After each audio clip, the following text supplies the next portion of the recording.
So this is what Pastor and I did today. We came and we moved a bunch of fence all over the place to enclose that pond.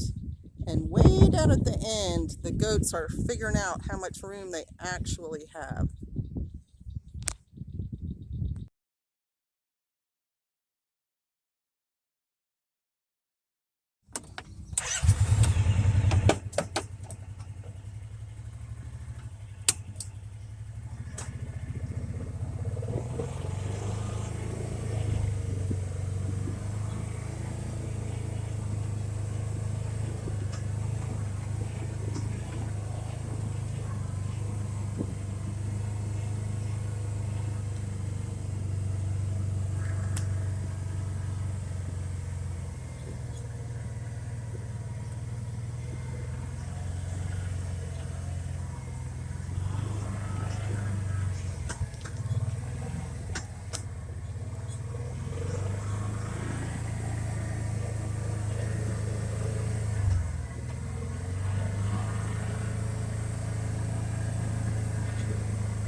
We moved a bunch of fence.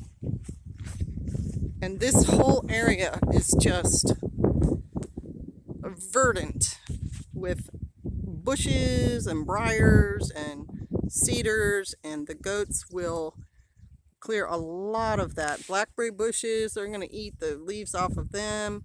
They're really efficient. And then when we're done with the goats running in here, we'll probably put the sheep too, because the sheep will take care of the taller grass that the goats don't want. So that is the picture of happy goats.